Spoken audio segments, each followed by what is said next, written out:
The card for Wrestle Dream continues to take shape. And to the surprise and delight of everyone, there's several weeks to go.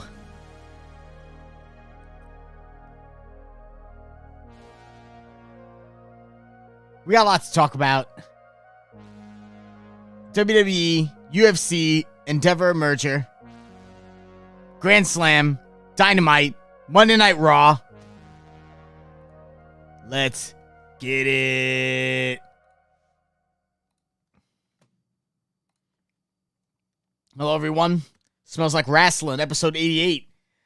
Wednesday. Live here on YouTube. Hello to everyone watching. Got a lot to talk about. We're going to get right into it. Very excited about the build for Wrestle Dream. I know a lot of people have been giving AEW grief about the last minute builds or matches with no builds. They are definitely putting together stories and building good stories and good matches. I feel like Tony's finally figuring out that like dream matches will only get you so far, but you have to start getting the audience invested in storylines and characters. And that's how you're going to draw them into these amazing matches. And then you got them. You got them hook, line, and sinker. You got them on both fronts, in ring and outside of the ring. And I feel like, and I think maybe a lot of wrestling fans could agree, I mean, you could kind of get away with doing that with this particular kind of crowd. Because a lot of the people who, if you're a fan who's saying that, like, there's not enough build, then you're still interested in the matches. You're that much of a wrestling fan that you're concerned about build and storyline that you're still watching the matches. You know, I can't think of very many people who just like, well, there's no build, I'm not going to watch this match. Who wouldn't want to watch Jericho versus Ospreay or Adam Cole versus MJF and all the other matches that they had put on in the last two shows? Orange Cassidy and Moxley, you know, all, both All In and All Out, despite how long it took for them to get booked, were two great shows. So, but I feel like I said, you could only go so far doing that, Storylines also are a way to get you invested in matches that you didn't think you'd be invested in, So I'm very excited for Wrestle Dream. It's shaping up to be an amazing card. And I was thinking about this earlier today about you have to drop money for these pay-per-views. It's not like the WWE where you can watch them all on Peacock and you're pretty much paying $9-10 a month. I gotta, drop $40, $50 for the pay-per-view, just like the rest of you. So, but the matches and the cards are good enough that I'm like, fuck yeah. The only pay-per-views I think I stopped buying were the Ring of Honor pay-per-views. I wasn't buying. I was buying them in the beginning. I haven't been buying them because I need to fucking subscribe to Honor Club and start watching. Especially if Kingston is probably going to walk away as champ. Then I'm going to, if Eddie Kingston walks out of Grand Slam as the new ROH World Heavyweight Champion, I'm subscribing to Honor Club. That's right on the spot, in the stands as I'm freaking cheering, because people, I will be there. I will be at Grand Slam. I have to see this in person. I've been wanting Eddie Kingston to win a title since forever, and him beating Claudio is just the pièce de resistance. So, yeah, I'm going to be there. I'm going to fucking be there.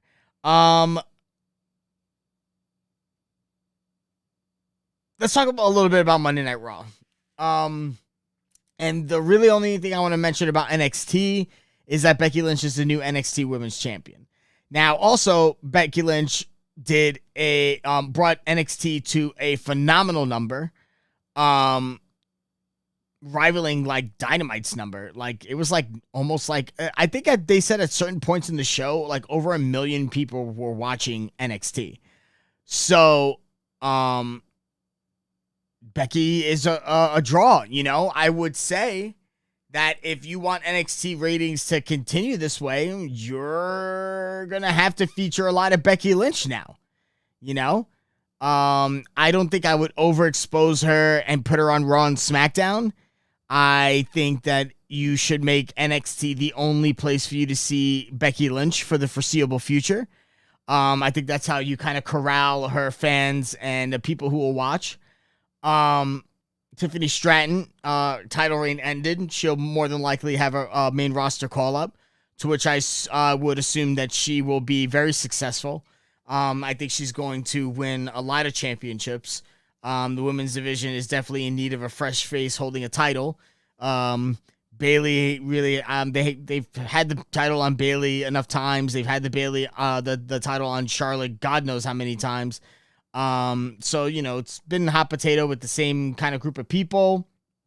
Now Rhea Ripley's got it. So it'd be kind of nice to see a Tiffany Stratton get into the mix. But I mean, I still don't feel the need to watch NXT. I don't feel like I hear, my friends who, my wrestling pals say yo, you got to watch NXT. Maybe one. Ben, reveal yourself. But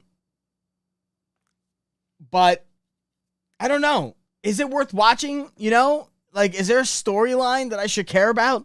Are there wrestlers who are exciting? I need someone to talk to me about this. You know what I mean? Because, I need to know what I'm missing. Because right now on a Tuesday, I would rather be doing anything else but watch NXT. I'm at the point now where I need a reason to watch it. I'm not just going to watch it and try and find a reason. I'm not going to do it. They lost that privilege.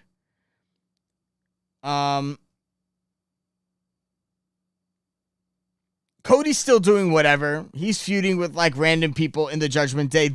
And Vince is back, by the way. He's at Raw doing a whole bunch of shit. This is the piss poor storyline. Now WWE is just going to be kind of mediocre until Royal Rumble. So for the next 4 or 5 months, they're not booking shit. They are holding off on the Cody and Roman thing until the build for WrestleMania. I don't know. I'm assuming Chad Gable is more than likely going to challenge Gunther again if he hasn't already. I don't know. Do they have a match at Fastlane? I mean, not Fastlane. Is it Fastlane? Right? I'm sorry. Isn't Fastlane the show in between Rumble and Mania? Isn't that Fastlane? I don't know. The next pay-per-view? I don't know. But like, you know, once Chad Gable beats Gunther, you know, like, I fear for Chad Gable. Because the way they book the way that Vince books baby faces in the WWE, they're just all fucking morons. So, like, this is when all of a sudden, like, you know, Gable's always going to be jumped, and he's always going to be beaten, and he's going to be pinned in tag matches, and he's going to be facing the same people over and over again. You know what I mean? Like, give the guy some good material so that he has a good, solid title run. You know, have him in matches with guys that he could showcase his talent and that they could showcase theirs. Like, this is a great moment for Gable. I'm really glad. I feel like he's definitely primed to be the guy to win the Intercontinental title. And you know, like I said, I want to see the guy succeed, but like, I worry now because Vince is around more. You know what I mean? And then like, stuff just gets overblown. Like, I even have some of my most staunch friends who watch the WWE tell me that like, even now they're feeling like the Judgment Day storyline, like, they know this is old hat now. They know where they're going with this. So if you guys haven't figured out, Vince has figured out Bloodline over. Must make new Bloodline. What did we do with last Bloodline? We will do the same thing with this Bloodline, but we will call them Judgment Day. So the same old tropes are going to start happening over and over and over again. And the funny part is they have one of the original members of the Bloodline as part of this fucking storyline. So it's like all they do is mention the Bloodline. Like, the Bloodline are done. They're done. They don't exist. Roman's on his own. Solo is his guy. Jimmy's on his own. Jay's on a different show. There's no more Bloodline. There's no more Bloodline. So I don't want to see any more Paul Heyman calling Roman Reigns on Raw every single time someone talks to Jay. I do not care. You guys have already conditioned me and already let me know that there's nothing worthwhile watching until Roman comes back and starts to feud with Cody. Otherwise, they're just trying to do their best to make you give a shit about any of these guys in terms of a singles run. Now, Sammy lucked out. Sammy already came in as a singles guy. He's not a tag team guy. So he could, like, partner up with pretty much anybody. But he's also a tag team guy. So, like, now you're just going to see him tag team with Cody Rhodes and tag team with Jey Uso and tag team with random members of whoever's feuding with the Judgment Day. You know, it's just, I don't know. And Nia Jax is back. Why? Why? Why does she need to be on television? You have people like Candice LeRae in the back who you could have putting on great matches. And so, like, you know what I mean? Like, and now they're going to have Nia Jax? I don't care, man. You know? I don't care. That whole division's trash anyways. I repeat, that whole entire division is trash. If you compare that division with all the other wrestlers in the WWE, they are the least talented. Now, of the bunch, there are a few that are more talented than the others, but that division is trash. Now, is there talent in that division? Yes, there is. Potential in that division? Yes, there is. But whoever keeps writing and whoever keeps booking this division has habitually, perpetually, and continuously failed those women. You could also say the same exact thing for any other promotion out there with the exception of Stardom. I don't know what it is, but there needs to be better booking, better storytelling, better in-ring work, better. All right? Just like, and like Nia Jax is supposed to be in addition to that. Now, apparently, she's here for a short run, so I think she's gonna give something for Rhea to do. Rhea's more of like a power wrestler anyway, so it kind of works. She should be able to work well with Nia if Nia doesn't kill her. So I don't know. She was someone who was getting people hurt before. She hasn't been wrestling for years. Very worried. Very worried for Rhea Ripley. She's a star on the rise. Judgment Day is on the up. She's a big part of that ascension. Not a good time for her to get injured. So I don't know if it's really worth it for her to fight someone like Nia Jax, but whatever. As the song goes, that's just the way it is. Otherwise, man, like, just, I don't know. Raw's becoming like, I still watch Raw and SmackDown, but I pay less and less attention to Raw as the weeks go on. But SmackDown is always still interesting to me because of LA Knight, to be quite honest. So, let's talk about Dynamite. Show starts off. Jon Moxley defeats Big Bill to retain the AEW International title. I said this on Twitter. I'll say it again. If you look back in the history of AEW and you look back in terms of people who win titles and who is part of the first, I would say, 1 to 5 contenders for those new title holders, they're always big men. Always. It's always some big guy. When Hangman finished fighting Danielson, it was Lance Archer. Lance Archer's been the big guy that people had to fight against for a while. Also, Brian Cage is a big guy that they like to throw at new champions. It's just like, it seems like it's Tony's go-to. Like, all right, let's establish him against a big guy. Let's establish him against this. Let's establish him against that. I just wish it wouldn't just happen around the same time in every title reign. You know what I mean? The furthest it's really ever gone, I think, in my opinion, I know I said 1 to 5, but I feel like I was being generous. I feel like the only time that they really didn't introduce a big guy into the picture for a new champ was Hangman, because they did it after Danielson. Riho, Jamie Hayter, Britt Baker, Thunder Rosa, the majority of the women's wrestlers have all fought Nyla Rose as one of their 1 to first 2 contenders. And I don't even need to go and look at cagematch.net to think that. I could tell you that right off the top of my head. So, yeah. So that's pretty much, Jon Moxley wins. Ricky Starks was there, interferes in the match. Danielson comes out. They get into a fight. So, it's going to be Danielson and Castagnoli versus Starks and Big Bill next week, if I remember that correctly.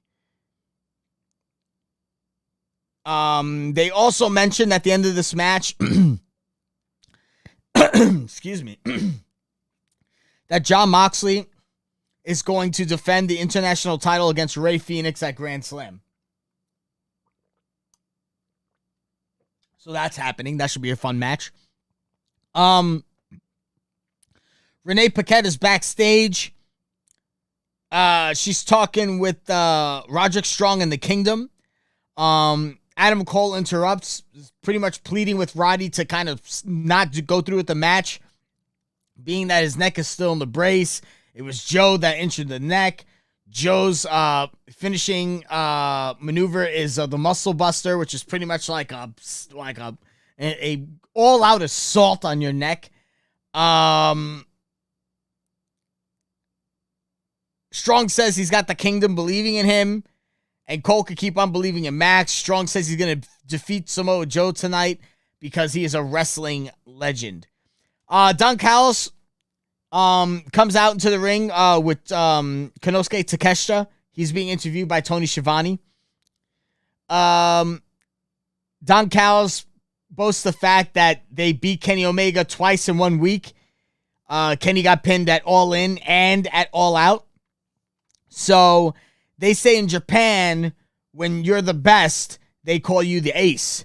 But when you beat Omega twice in 7 days, they call you the alpha. So he wants Takeshita to forever be known as the alpha, Konosuke Takeshita.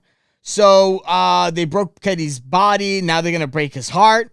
They reveal a painting, and the next victim, who is for the Don Callis family, is Kota Ibushi.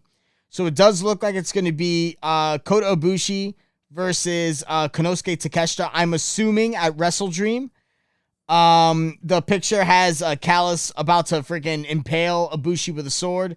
So it looks like that's the next step on the Don Callis family's quest to destroy Kenny Omega completely. Alex Marvez is backstage with Jon Moxley, Claudio Castagnoli, and Bryan Danielson.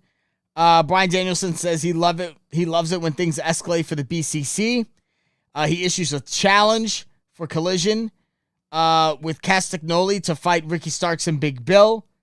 Moxley was going to promote his match with Rey Fenix. When Rey Fenix interrupts, gets in his face, says he's going to take the title from him. This causes a big blowout argument backstage. Also, while this is going on, Kingston shows up and has a stare down with Claudio and says next week and laughs in his face. This match is going to be fucking awesome. I really hope it main events Grand Slam. The show should end with Eddie Kingston holding up the ROH title and the New Japan Strong Open title in front of a packed Arthur Ashe just cheering his name. That shit needs to happen. Renee Paquette, who's having a busy night, is backstage with the FTW champion Hook, who always seems to get interrupted when he was about to talk, and he gets interrupted by Orange Cassidy. Orange Cassidy says he was walking around, he saw Hook was upset. When he asked him why he was upset, he has a title. He could wrestle. He's not bandaged up. Cassidy says he used to have a title. Hook says he was a great champion. Cassidy returns the compliment. They do a fist bump. Hook walks off. Renee asks how Cassidy was doing. He said he's still just so tired. So I don't know if that's a hint towards Cassidy making a run for the FTW title. Now that Hook's had a loss, is he going to be a guy that's going to start taking losses now? Is losing to a guy like Orange Cassidy something that's okay for Hook's character? I'm not sure what they're going to do, but that was the segment as it stands. Toni Storm wins in the Fatal 4-Way to get a title shot with Saraya at Dynamite Grand Slam. She beats Nyla Rose, Britt Baker, and Hikaru Shida, who were in the match. It was an okay match. It had a commercial break, so you really didn't get to see much of that was going on. Toni Storm wins. It was a pretty much a slam dunk decision. This new character that she is as this very dramatic starlet is super over. People fucking love it. It's over online. It's over with the crowd. So yeah, she was the one that they had to have beat Saraya. I'm very curious as to what the New York crowd is going to do. I feel like the New York crowd is going to chant for Toni Storm over Saraya. So I don't know how that's going to work because I don't think Toni Storm is going to take that belt from Saraya. Unless, honestly, Saraya is not really in a place where she could wrestle very frequently. So she could drop it to Toni if she's in a place where she can't really defend the title as much as she should, and they can't really keep her storyline going as a champ without her regularly defending it. So I'm not sure. My gut says Saraya comes away with the win. Again, I'm not going to be sure how the New York crowd's going to react because I'm saying that act is over. People like it. They want to see Toni succeed because they want to see more of the act.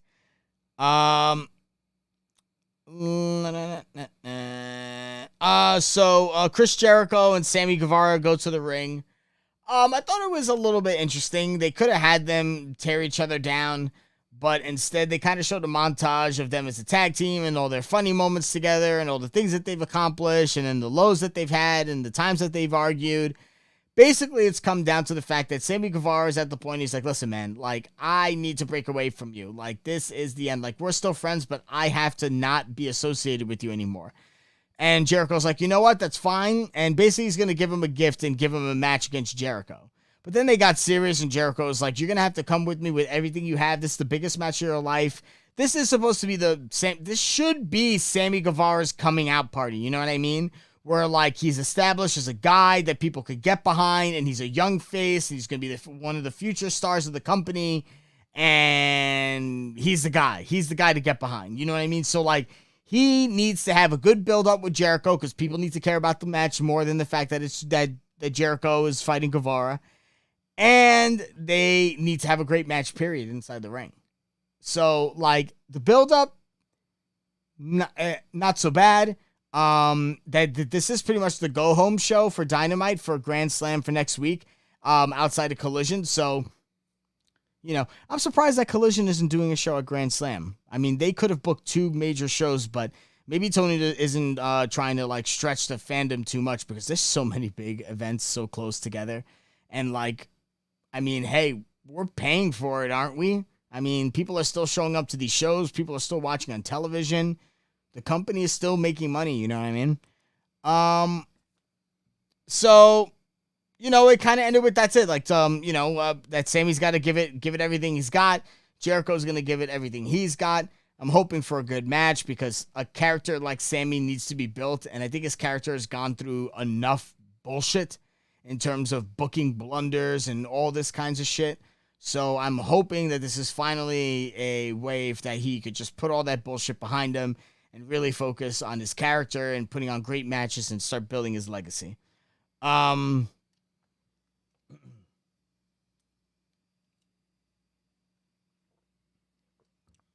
We see footage backstage from last Wednesday night. As the doctor was checking on MJF, he had ice on him.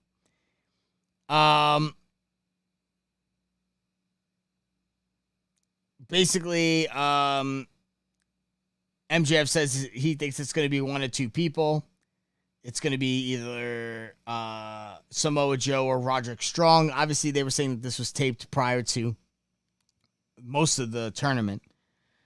Shits on Roderick Strong, calls him a simp, and basically says, shake it off, bitch. He calls out Samoa Joe. He says this Pitbull's got a whole lot of bite. If he wins the tournament, he's going to choke Joe out. And then MJF literally recreates the Scott Steiner math promo from TNA. It was fucking hysterical. It's these kind of things that I like, because it's little odds to stuff that wrestling fans love. And you just don't get to see too much of that in many promotions. At least done in a way that's not like completely and totally ridiculous, but I feel like sometimes AEW really gets it, really does it well. Adam Page defeats Brian Cage along with Prince Nana. The Nana dance is over, people. I was doing that at work. I'm doing that fucking everywhere. That dance rules. And I'm glad that Tony realized that it's over and keeps on putting the camera on Nana. There needs to be more Nana gifts. There needs to be a dance. There needs to be a shirt. If they make a Nana dancing shirt, I swear on my fucking life I will buy it. Definitely should be a really fun. I think it's just, oh my god. I think it's gonna be a really fun. I think it's just a really fun gimmick, honestly. Good match. Paige hasn't wrestled on Dynamite in actually a really long time. This is actually, I think, the 3rd match these guys have had with one another. I think Adam Page lost the first one, won the second one, which I think was the opening match at Double or Nothing with the crowd back after COVID. And then this is the 3rd one where, again, he won. In the middle of this match, Swerve came out and basically... was just like skulking at him the entire time. I think that this is a great match. This is a great lead up to the match. There's going to be more shit going on with the Bucks and Hangman and the Mogul Embassy. And I think it's going to be a great match between Hangman and Swerve. They're two fantastic competitors. I think it's a great clash of styles. I think it's a perfect fit for Wrestle Dream. If they could, and now they're getting like the Bucks involved, which is pretty cool. So we should see a lot of good matches between the Mogul Embassy and the Hung Bucks. So I'm all in for this, man. I think it's going to be great. I'm really excited. I feel like Hangman has a lot of potential, and I feel like it's good to see him on television. I'd like to see more of Hangman and a little bit of a more rough and tumble Hangman, which I feel like I'm getting a little bit more of now. So I'm digging it. We have Renee Paquette is backstage with Daniel Garcia. He talks, apparently, the Arizona Cardinals, one of the guys in their team, did the, Daniel Garcia dance. He's gone viral. Don Callis interrupts him. It sounds like he was trying to recruit him.